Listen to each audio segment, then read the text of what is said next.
Assalamu alaikum wa rahmatullahi ta'ala wa barakatuhu. Barka da zuwa bin Ahmad Crypto Update.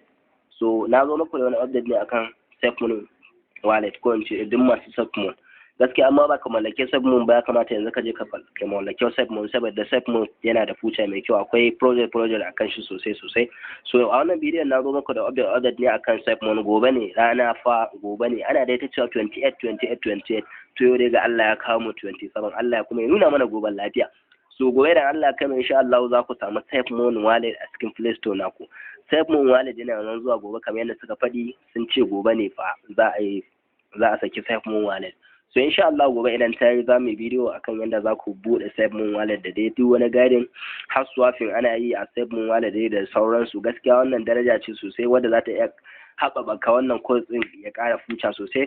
Kasancewa kwanakin baya ko in ce yanzu haka ma, amma yanzu Safemoon ya fara tashi da gaskiya kwanakin baya ya yi wuji gaskiya da mu, ya yi wuji da mu. So amma dai da yake muka yi ta hakuri muna holding gashi ne yanzu ya ƙara tashi.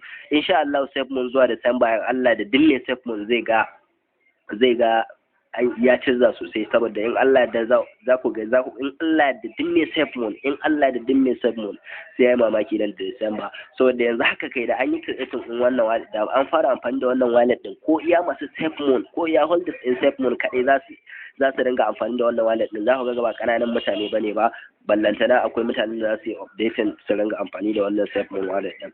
Saboda wallet ne mai kyau insha Allah. Gobe ne dai ranar launching din shi, dama na zo muku da update ne akan gobe ne za a launching din Safemoon insha Allah.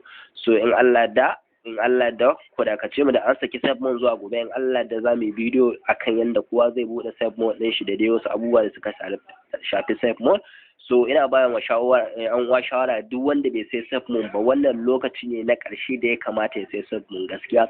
So da an creating din wallet din ya kuma ga yanan price yanzu tun da ya off, kawai kullum off yake, price din shi yana son ya koma na baya, kuma da ya koma na baya zai yi kokari ya ci gaba ne insha Allah. So wannan Safemoon din yana da future sosai in Allah daga blockchain suna kokarin yi, akwai project sosai da ake yi ma wannan Safemoon din gaskiya. So da haka duk wanda bai invest in wannan Safemoon ba, ina ba shawara gaskiya je invest in wannan Safemoon. Sauran dai kwana daya a launching din wallet din shi gobe ne in Allah da, kamar yadda ne muku wannan bidiyon gobe ne in Allah da, kamar yanzu mun fara amfani da Safemoon wallet din mu insha Allah. So idan wannan ne farkon zuwan ka wannan channel tawo mai albarka wanda ake cewa bin Ahmad Crypto Update, ka danna min alamar subscribe, sannan ka danna alamar notification, alamar ƙararrawa kenan, yanda da na dora wani sabon bidiyo wanda ya danganci cryptocurrency za ka ga an sanar da kai ba tare da ka sha wahala ba. Na gode.